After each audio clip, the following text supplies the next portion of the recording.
pembukaan. Yang kedua, menyanyikan lagu Indonesia Raya. 3. Presentasi oleh calon guru penggerak angkatan 10 oleh Ibu Denisna SPG. 5. Penutup. Baiklah, untuk media acara pertama, marilah kita buka acara ini untuk bersama-sama menjaga kelas-kelasnya. Bismillahirrahmanirrahim. Selanjutnya menyanyikan lagu Indonesia Raya. Akan dibacakan oleh Ibu berdiri kayak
ada 4 modul, 1A, 1.1, modul 1.2, 1.3, dan 1.4. Nah, jadi kegiatan ini adalah akhir dari buah modul itu.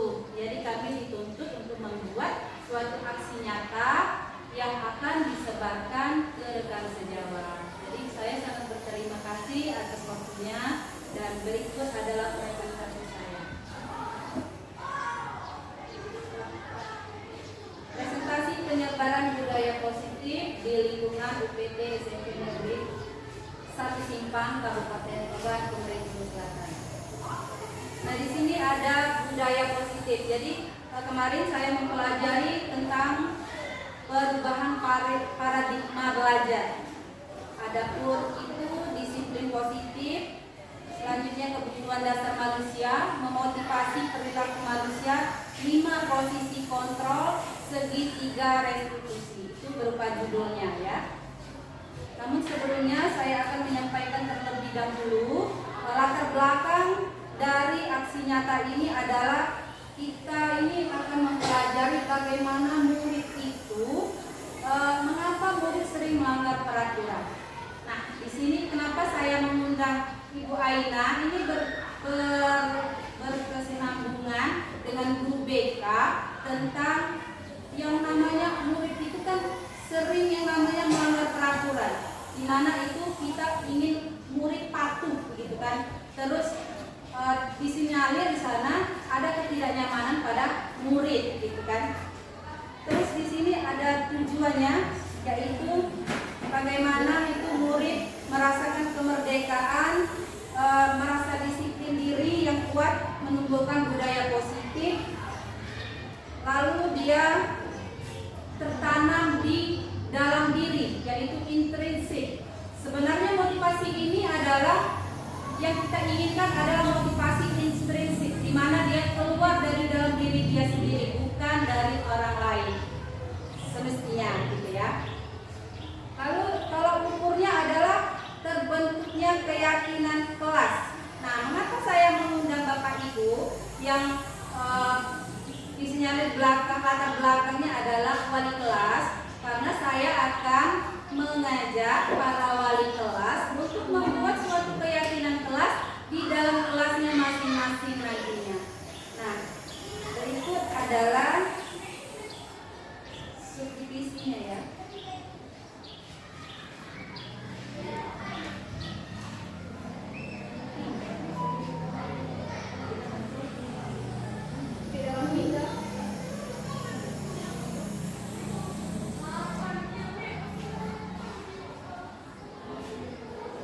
Nah, di sini adalah pembelajaran dengan paradigma baru. Pembelajaran dengan paradigma baru ini dirancang berdasarkan prinsip pembelajaran yang berdiferensiasi, sehingga setiap siswa belajar sesuai dengan kebutuhan dari tahap perkembangan untuk mewujudkan profil pelajar Pancasila. Nah, kalau saya di kelas itu seringkali mengajak siswa untuk menyanyikan profil pelajar Pancasila. Kenapa? Karena kalau dihafal biasanya anak-anak itu tidak hafal. Jadi kalau kita menyampaikan lagu profil pelajar Pancasila, biasanya mudah diingat. Nah,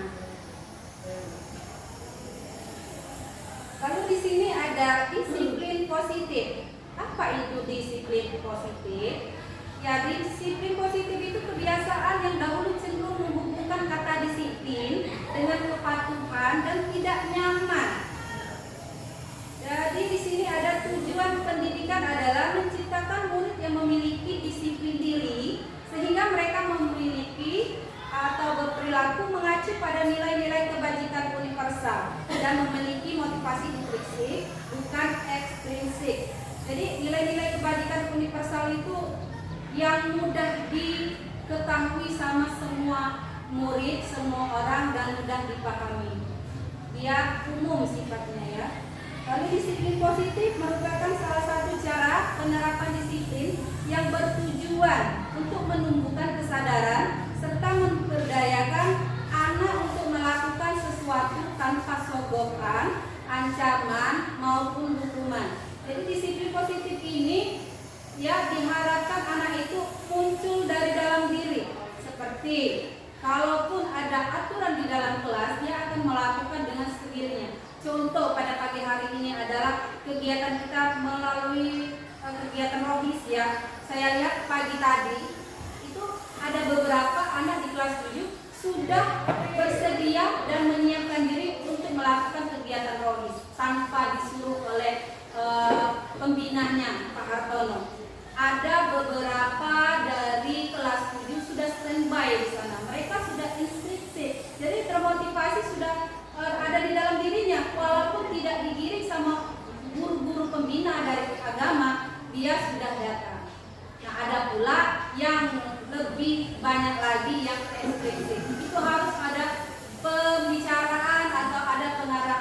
dari pembina dari ruang study. Contohnya di kelas 8 itu sudah terlihat tadi pagi.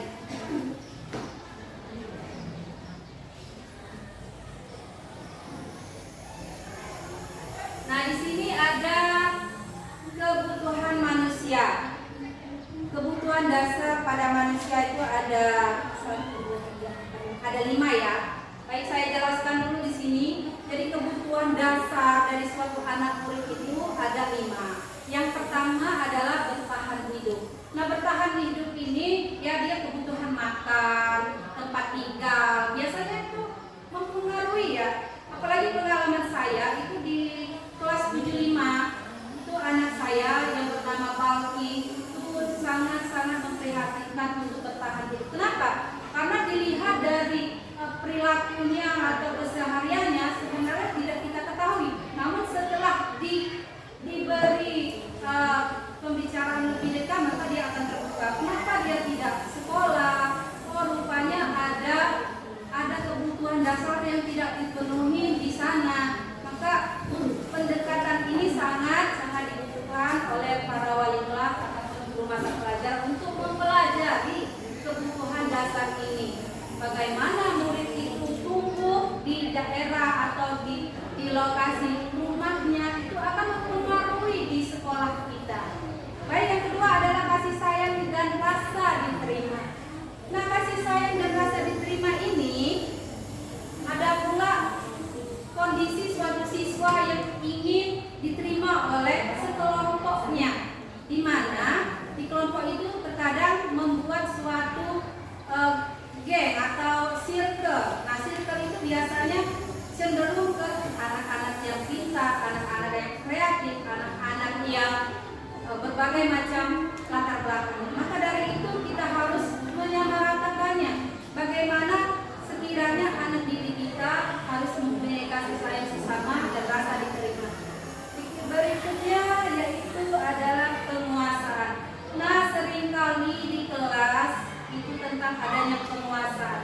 Penguasaan di sini adalah terkadang anak murid itu dia mencari celah di mana dia untuk menunjukkan potensinya di sini ya. Jadi di sini kadang mereka membuat suatu karakter yang kadang tidak diterima oleh guru. Kadang dia ingin menjadi suatu ketua dari circle-nya. Kadang ingin memunculkan dirinya, memotivasi dirinya untuk selalu ingin tahu, nomor 1, pinter, kreatif gitu. Lalu yang keempat adalah kebebasan. Nah, di sini murid ingin merasakan kebebasan, di mana pembelajaran kita yang monoton bisa divariasikan dengan cara mempelajari tentang model-model pembelajaran yang akan disampaikan di dalam kelas itu sendiri. Lalu ada kesenangan. Di mana kesenangan ini? Kesenangan ini yang murid rasakan adalah mereka belajar dengan tidak mengadakan tekanan ya. Jadi dia merasa gembira, merasa tidak tertekan, belajar itu sangat ditunggu, maka jadilah guru yang dirindukan. Nah, maka pembelajaran yang membuat guru itu merasakan dirindukan oleh muridnya, maka pembelajaran yang membuat berpusat pada murid. Jadi muridlah yang menjadi subjek untuk pembelajaran, bukan menjadi objeknya gitu. Selanjutnya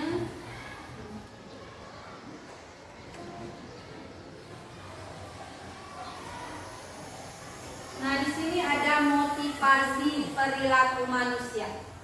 Jadi motivasi perilaku manusia itu dorongan yang timbul secara sadar atau tidak sadar untuk melakukan sesuatu atau tidak dengan tertentu. Jadi motivasi kalau saya sendiri kemarin ya Pak ya, singkat saja ceritanya, kalau saya kemarin kan ikut CGP itu sudah 2 kali. Yang pertama di angkatan 9 ternyata saya gagal di tahap kedua. Lalu saya mengikuti CGP angkatan ke-10 baru lulus. Kenapa saya ingin mengikutinya? Apakah saya ada motivasi intrinsik atau ekstrinsik? Saya merefleksi saya sendiri ke anak murid. Oh ternyata saya melakukan ini belum maksimal, kemungkinan besar ada prasarana dan sarana yang belum melengkapi. Pada saat saya mengikuti CGP yang pertama itu yang jelas kondisi sinyal, lalu perangkat saya kemarin itu tidak memadai. Itu jadi saya merefleksi untuk mengikuti angkatan ke-10. Jadi saya berupaya untuk melengkapi perlengkapan yang bisa memadai, lalu saya pergi ke sekolah untuk melakukan suatu tes tahapan itu dan saya melewatinya. Setelah alhamdulillah saya bisa mengikuti di CGP angkatan 10 yang saya laksanakan sekarang. Nah di sini saya mengajak ibu bapak melihat ada 3 item di sana. Ternyata motivasi itu ada 3 kelompoknya. Yang perlu diketahui ini semuanya kebutuhan dasar manusia. Jadi tidak murid, tidak kita, seorang guru juga punya. Jadi motivasi itu biasanya menghindari ketidaknyamanan. Kenapa? Oh takut ini ya Pak. Kalau tidak nyaman, aku melakukan ini biar ketidaknyamanan itu tidak terjadi pada saya, begitu kan? Lalu yang kedua, mendapatkan imbalan atau hadiah. Jadi kalau mengikuti suatu kegiatan ini, saya nanti akan mendapatkan hadiah, saya akan mendapat pujian, gitu kan? Kedua-duanya itu merupakan yang dari eksternal atau ekstrinsik, merupakan motivasi dari luar. Dia tidak ini tidak akan terus menerus terjadi, malah ini akan hanya sesaat saja motivasi ini. Maka yang harus dipertahankan adalah motivasi intrinsik, yaitu menghargai nilai-nilai kebajikan diri sendiri. Jadi siapa lagi yang menghargai diri kita sendiri dengan memotivasi kita sendiri kalau bukan kita sendiri yang melakukannya. Begitulah begini. Nah di sini ada konsep disiplin dengan konsep gagal.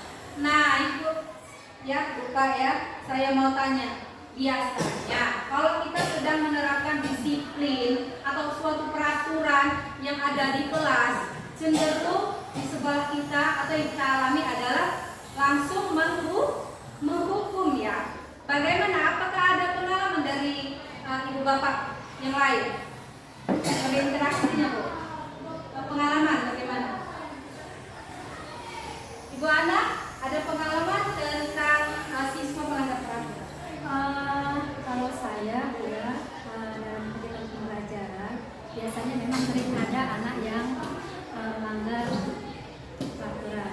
Nah, tapi di sini kita tidak langsung memberikan satu hukuman, tapi kita memberikan dulu pertanyaan, ya pertanyaan apa sampai anak tersebut melanggar dari peraturan tersebut. Nah, nanti kan kita tahu apa alasan, kan ada jawaban dari siswa dulu. Nanti kita memberikan satu seperti nasihat kepada anak tersebut supaya anak tidak melakukan atau pelanggaran dalam kegiatan pembelajaran misalkan. Baik Ibu, ada lagi kiranya kita tanyakan dulu sama Ibu Aina sebagai guru BK. Biasanya pelanggaran apa Bu yang dijumpai pada saat di ruang BK yang sering Bu tangani gitu Bu? Kalau untuk pelanggaran sehari-hari yang ada di sekolah paling seperti mengeluarkan baju ya. Kalau mengeluarkan baju itu banyak anak-anak sudah dimarahi masih keluarkan baju. Paling keluar masuk di saat jam pelajaran itu yang paling banyak yang ditangani untuk sehari-hari yang paling banyak. Tapi kalau yang lain-lain ada juga tapi tidak terlalu. Kalau tiap harinya itu baju keluar sama anak keluar masuk di saat jam pelajaran. Itu saja. Lalu Bu, sanksi apa yang biasa dilakukan Bu? Kalau untuk baju dikeluarkan, kita kan ada sanksi dari sekolah, itu yang kami lakukan. Tapi kalau untuk anak yang keluar masuk, itu kami serahkan ke guru yang ada di kelas. Oh baiklah, terima kasih Bu ya atas pendapatnya.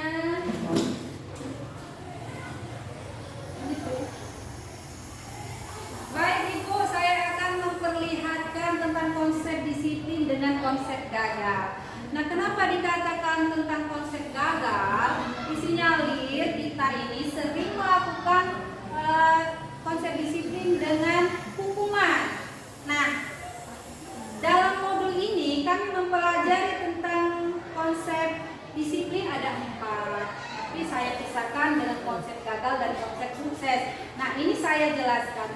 Jadi hukuman ini sering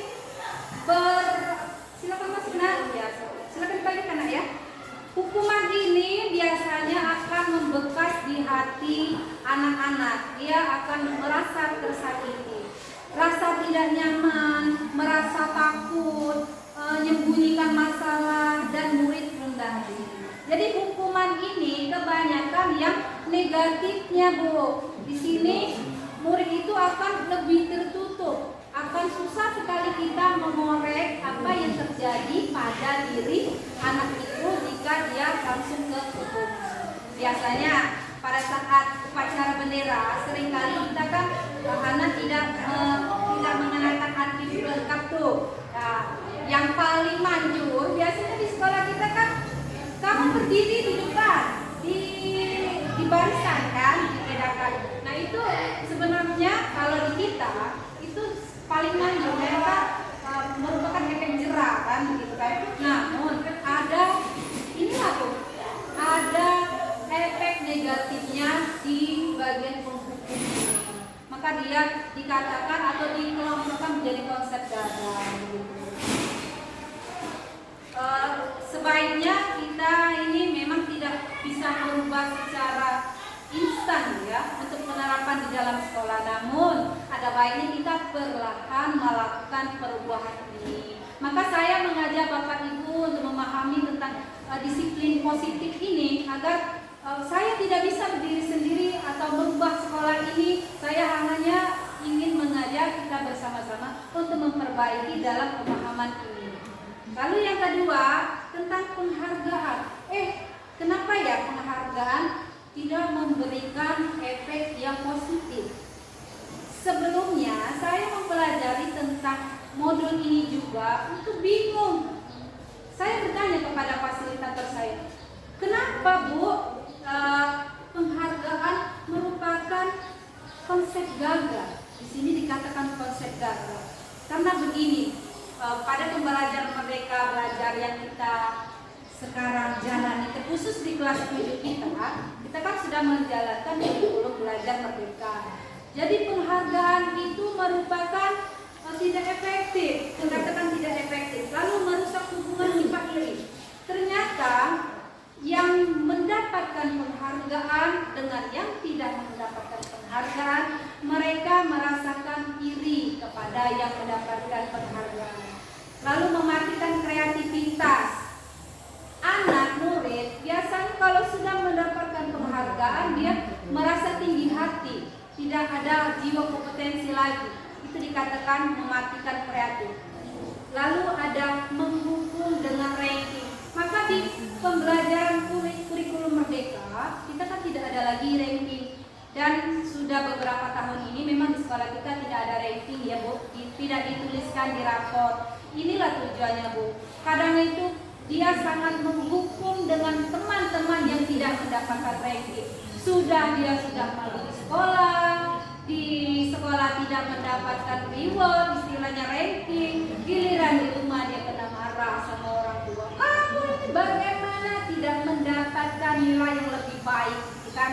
Apalagi misalnya di rumah itu ada kakak, ada adik, ada yang dapatkan ranking, ada yang tidak. Itu merupakan perbandingan dan bisa menyakiti hati dari anak itu sendiri. Maka perlu kita ketahui bahwa maka pembelajaran berdiferensiasi tadi, kita ini kewajibannya menggali potensi dari anak didik kita. Jadi tidak semualah anak itu pintar di segala bidang. Baik itu saya sendiri pun tidak bisa menguasai pelajaran yang Bapak Ibu pegang kan. Saya hanya bisa di jurusan saya saja. Begitu juga dengan anak murid kita. Jadi tidak semua murid itu mampu mengikuti pembelajaran kita masing-masing. Ada saja yang menonjol dari pembelajaran itu. Misal dia senang yang namanya pembelajaran bahasa Indonesia, maka dia di kontennya bisa membuat poster, bisa berpuisi, bisa berpresentasi. Itu sudah membuatkan reward yang paling utama dari pembelajaran bahasa Indonesia.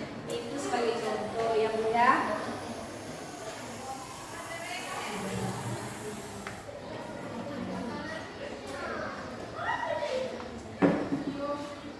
Nah, ini adalah konsep disiplin Nah, dilihat di sini ada dua, yaitu konsekuen dengan restitusi. Dilihat dari sini, Bu, dia konsekuen ini merupakan penguatan jangka pendek. Jadi dia bisa berubah, murid itu bisa berubah, tapi tidak bisa membekas di hati dengan lama. Maka dia dikatakan penguatan dengan jangka pendek. Lalu dia perlu monitoring. Nah, kalau konsekuensi itu misalnya gini, anak siswa kita bawa air minum misalkan, dia letakkannya di atas meja. Lalu ada anak yang menyinggol sehingga tumpah. Dia memang tidak mempunyai hukuman, tidak mempunyai efek yang bagaimana. Nah, konsekuensinya dia harus membersihkan meja temannya. Nah, itu dia bersifat monitoring.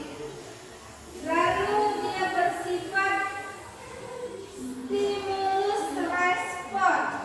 Murid yang menghormati peraturan, lalu hilangnya waktu memenuhi kesalahan. Jadi kalau konsekuensinya misal siswa itu tidak masuk, tidak mengerjakan PR, konsekuensinya dia harus mengerjakan ulang di waktu pembelajaran saat itu.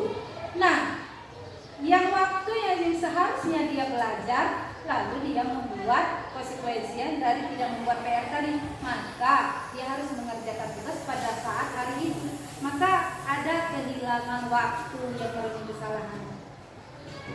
Selanjutnya ada restitusi ya. Nah, Bu, Pak, apakah pernah mendengar itu istilah restitusi pada dahulu misalnya? Apakah sudah ada yang tahu tentang restitusi di sini? Jujur saya sendiri pun baru mengenal restitusi pada modul pembelajaran di CGP ini, Bu, Pak ya. Nah, dilihat dari situ dia lebih dengan konsep sukses ya. Karena apa? Murid bertanggung jawab untuk perilakunya sendiri, lalu fokus pada pemecahan masalah dirinya dan orang lain. Teori kontrol terhadap dirinya memegang kontrol. Murid bersemangat memperbaiki kesalahan. Jadi restitusi ini biasanya murid itu kita ajak dulu. Nah, kenapa kamu melakukan ini? Itu melalui dengan pendekatan ya. Lalu setelah tahu dia permasalahan pada dirinya, dia akan bisa mengontrol dirinya sendiri. Lalu murid akan memberikan atau suatu menumbuhkan semangat yang baru untuk memperbaiki suatu kesalahannya. Begitu ya. Silakan masuk, Pak. Tidak apa-apa.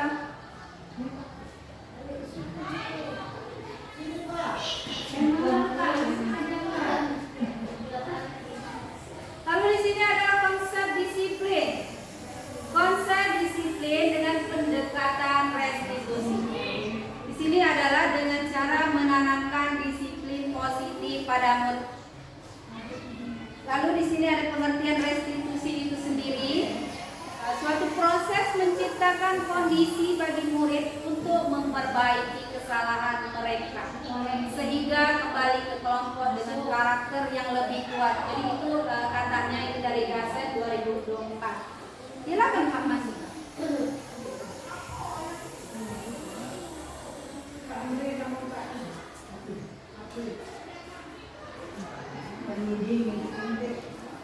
Ya, di sini ada ciri-ciri restitusi.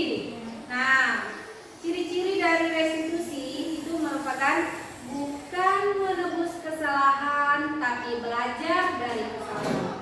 Kita mengajak anak itu, Bu, biarlah Bu aku bersihkan WC. Nah, itu tidak boleh. Itu tidak boleh. Jadi mereka itu harus belajar dari kesalahan. Kalaupun dia minggat, dia bolos sekolah, dia harus tahu dulu apa konsekuensinya tadi. Kalau bolos itu siapa yang rugi gitu kan? Murid apa guru yang rugi? Terus kamu yang ketinggalan pembelajaran kira-kira apa? Bagaimana untuk menggali informasi yang ketinggalan kamu? Apa yang akan kamu buat? Gitu. Terus memperbaiki hubungan. Nah, jadi murid dan guru di sini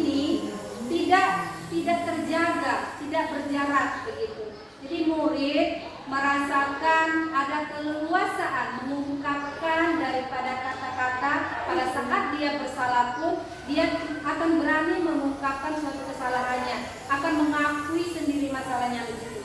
Terus tawaran bukan paksaan. Jadi pada saat kita menangani murid yang punya masalah tuh Bu, biasanya kita itu melakukan tawaran dulu. Kira-kira keyakinan apa yang kamu langgar, gitu kan? Terus apa kira-kira yang akan memperbaiki dari tindakan kamu ini? Apa yang kamu lakukan? Itu merupakan tawaran bukan paksaan. Lalu selanjutnya adalah menuntun untuk melihat ke dalam diri. Silakan masuk Bu. Mencari kebutuhan dasar dan fokus pada keadaan, menguatkan dan pada solusi.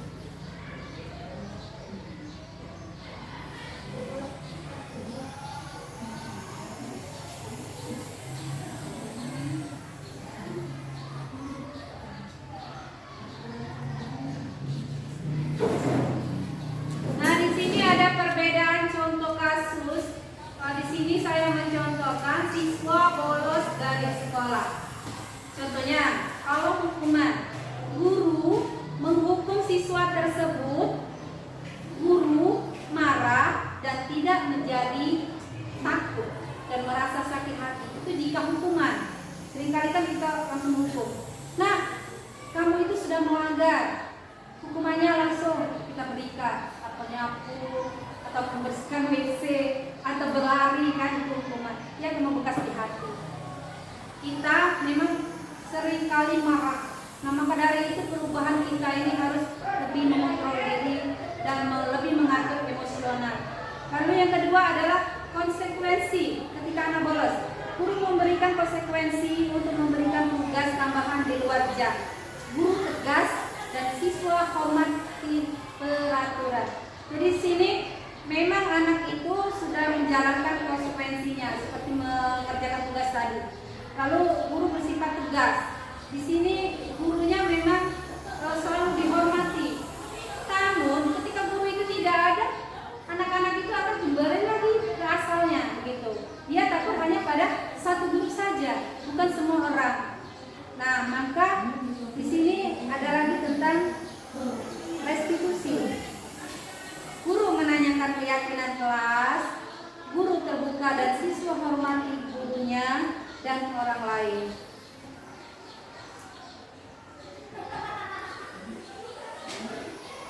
Selanjutnya ini ada 5 posisi kontrol guru. Sini dilihat ya.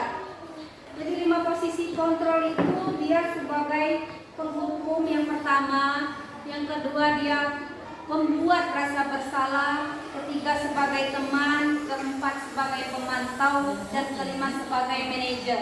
Nah, seringkali kita nih, ya kalau saya pribadi seringkali melakukan tentang menghukum dan pemantau. Sebelum saya mempelajari modul ini, saya pun melakukan seperti Bapak, memantau atau menghukum ceritanya. Jadi di sini ada contoh siswa yang mengikuti ulangan harian, dia mengeprak meja. Jadi tentang hukuman, dia patuhi aturan sekolah lalu berdiri di depan kelas kalau kita menghukum, lalu membuat rasa bersalah. Ibu pernah bilang tidak boleh ribut. Saya kecewa sama kamu. Itu seringkali kita lontarkan kalimat seperti itu. Lalu yang sebagai teman, ayolah dengan tertib mengikuti ulangan, buat ibu bangga di kelas ini. Kali ini ibu maafkan. Itu seringkali kita terjadi di dalam kelas.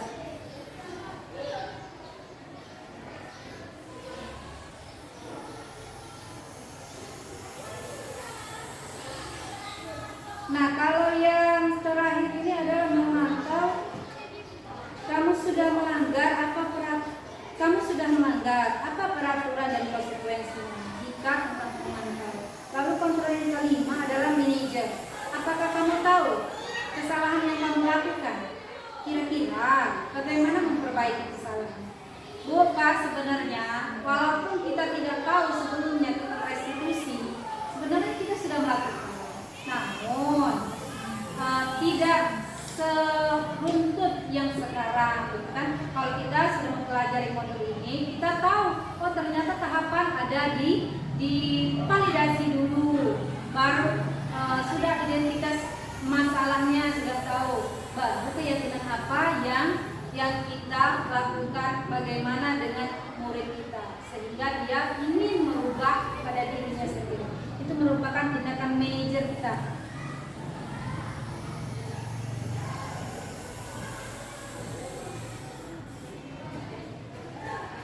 Nah, ini berikutnya adalah tentang keyakinan kelas. Mengapa keyakinan kelas? Mengapa peraturan kelas saja? Jadi kita sering mengetahui ya bahwa kalau di masyarakat kita kan sudah punya aturan. Pakai helm jika memakai kendaraan roda 2 ya.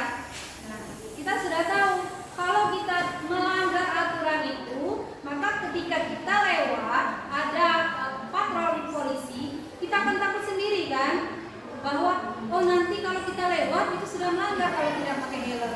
Kita konsekuensinya kita pasti kena tilang gitu kan sama polisi. Maka itu adalah tindakan peraturan. Yang dirugikan siapa? Dirinya sendiri kan. Nah, begitu pula dengan pada di kelas. Mengapa kita harus memakai masker dan mencuci tangan? Ini kejadian sudah mengalami COVID selama 2 tahun kita. Nah, di sini kita disuruh untuk menjaga, harus memakai masker, harus mencuci tangan. Biar apa? Ya biar bersih gitu kan, jauh dari virus-virus yang ada tersebar pada lingkungan kita.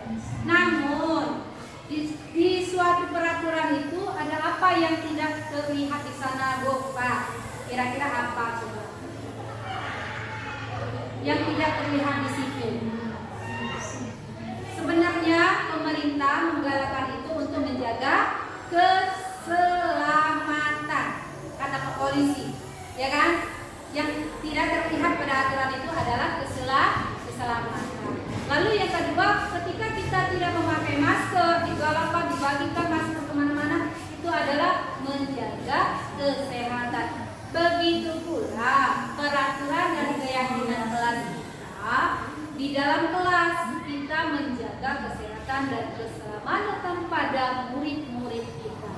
Itu tujuan keyakinan kelas. Kenapa ibu bapak saya kumpulkan di sini? Untuk nantinya membuat keyakinan kelas di seluruh kelas 7 untuk mempraktikkan di dalam kelasnya masing-masing. Bu, Pak, saya tidak bisa melaksanakan ini sendirian. Maka saya berkewajiban untuk menyebarkan pemahaman saya tentang keyakinan kelas untuk kita buat bersama, kita lakukan bersama, dan kita terapkan bersama. Itu untuk keyakinan kelas.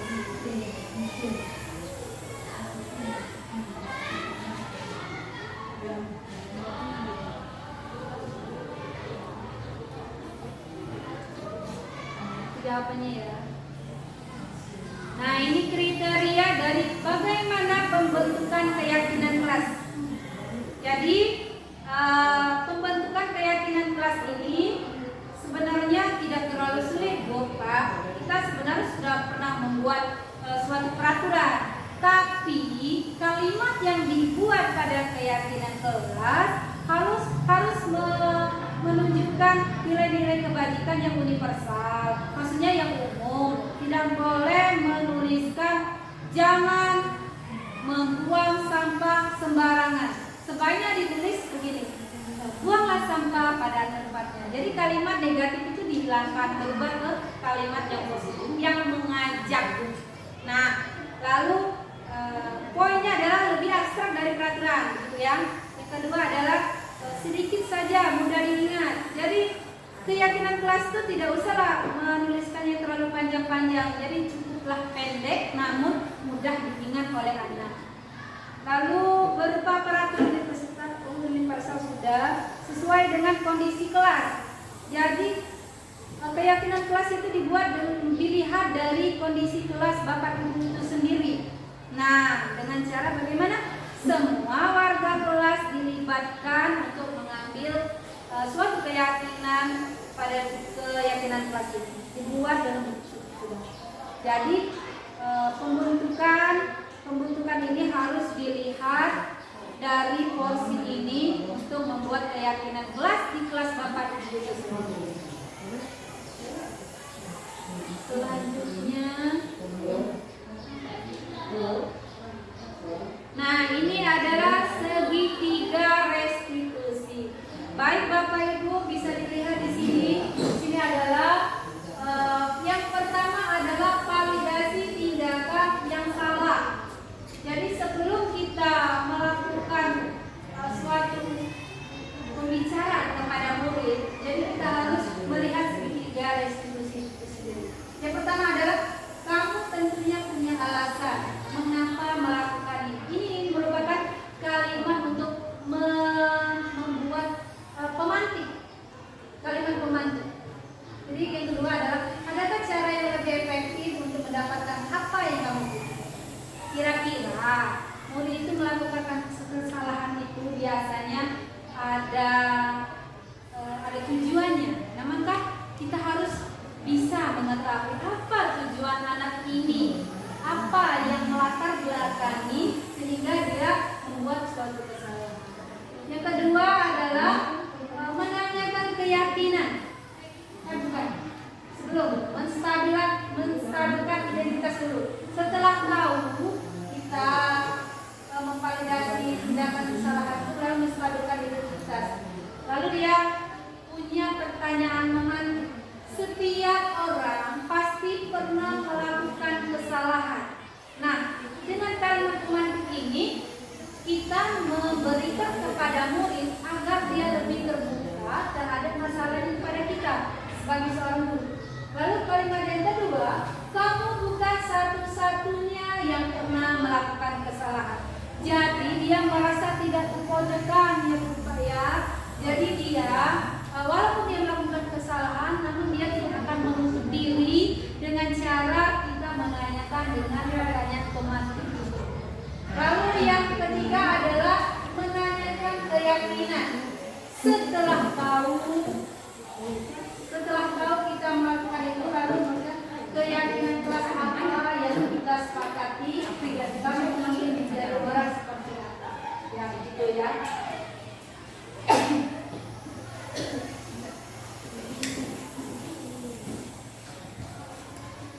Nah, di sini saya ada contoh kasus ya, Bapak. Silakan dilihat di sini. Skenario kasus yaitu siswa yang bernama Albino Firmansyah membolos ketika guru rapat di sekolah. Jadi ini adalah percakapannya. Nanti kita lihat ada videonya.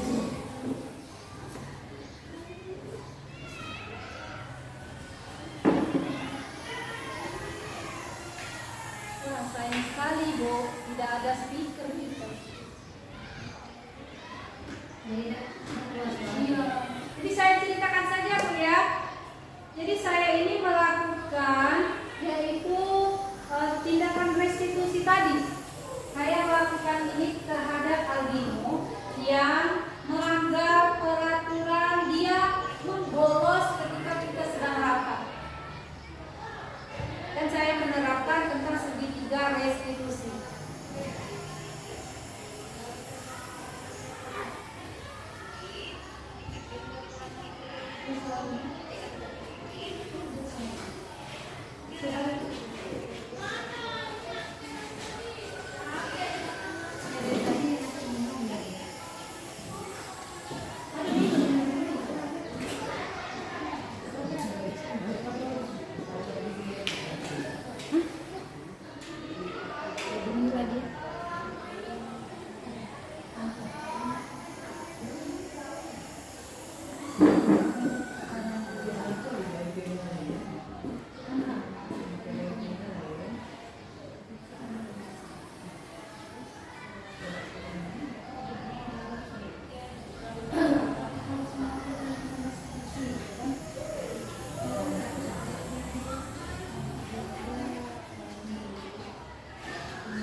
Jadi Chelsea tadi mengumprak meja, marah karena dari teman-temannya pada saat pembuangan harian. Maka saya panggil dan melakukan 3 tahapan dari praktik restitusi itu sendiri.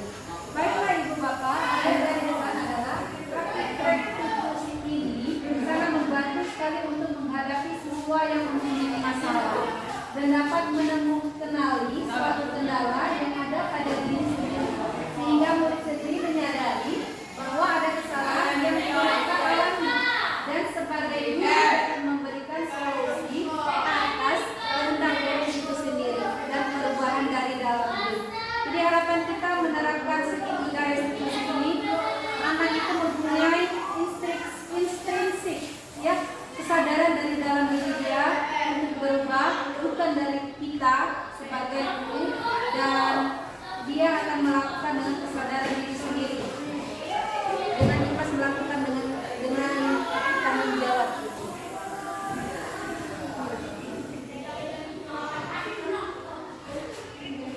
Nah, di sini saya melakukan diskusi kelompok membuat keyakinan kelas. Jadi sebenarnya saya sudah melakukan keyakinan kelas di kelas 7 ini ya. Sebelumnya saya mengelompokkan terlebih dahulu dari kelas itu sendiri, lalu mengarahkan kepada mereka.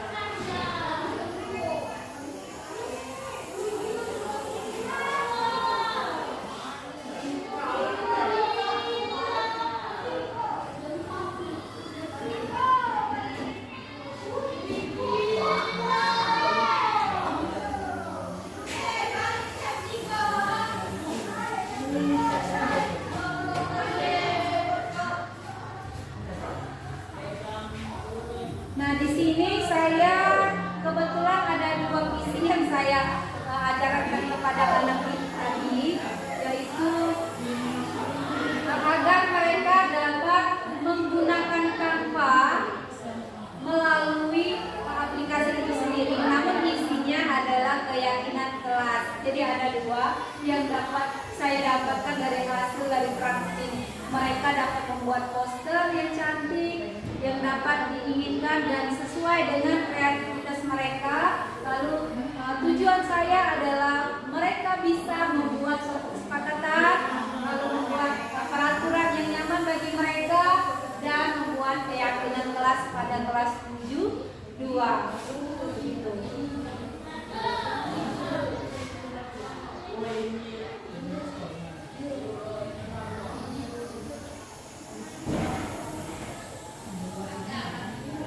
Ya Ibu Bapak, dalam penerapan program disiplin positif, hendaknya guru memiliki standar kepribadian, profesional, dan sosial yang baik, di mana guru mampu merefleksi pada posisi kontrolnya saat ini bagaimana menjalankan dirinya sebagai seorang among, kita sebagai seorang among, kita seorang manajer yang menuntun murid dari dalam diri, yang menuntun murid terus merdeka dan bertanggung jawab. Itu berdasarkan standar pendidikan nasional. Kita harus berusaha lebih memperbaiki diri, lebih mengontrol diri, dan selalu merefleksi pada diri kita untuk melakukan perbuatan dan pembelajaran yang lebih baik lagi ke depan. Lalu selalu konsisten.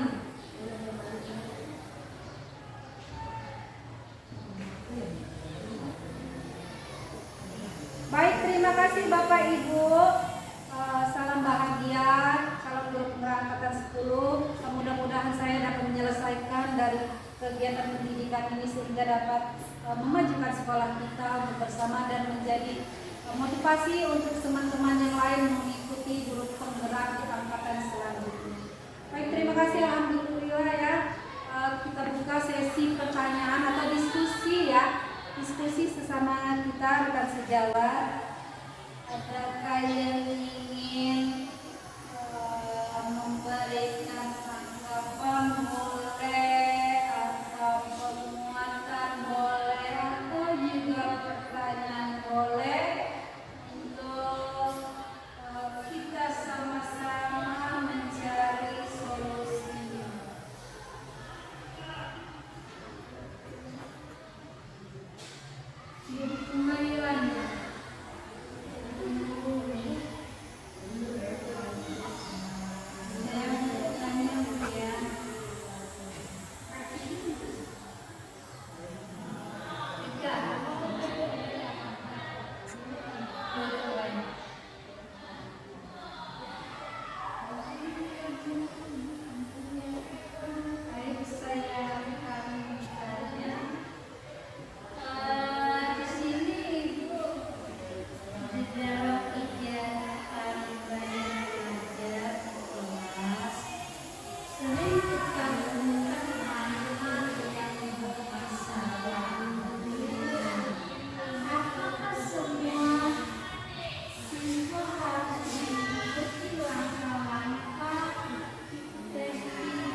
bahwa saya ini salah, biasanya kan siswa bilang begitu ya.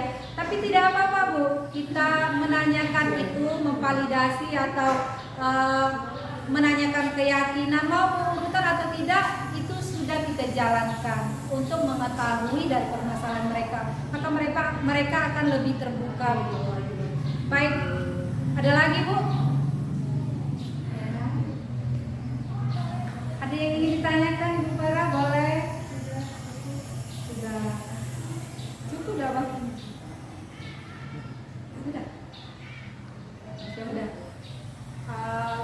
Saya rasa cukup sampai di sini diskusi penerapan dari penyebaran disiplin positif.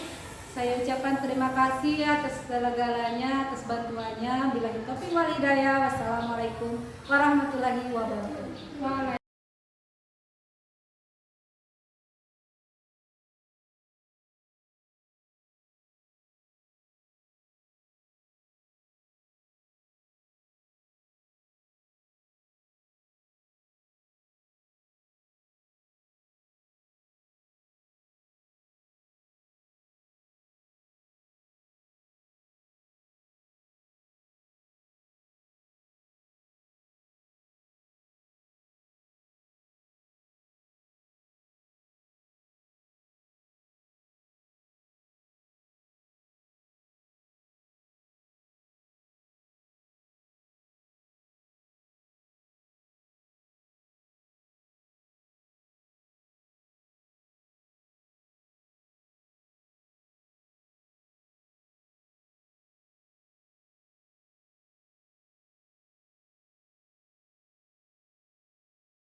Saya Rita Aziana SPD, Kepala UPT SMP Negeri 1 Simpang, mendukung penyebaran budaya positif dan keyakinan kelas di lingkungan sekolah.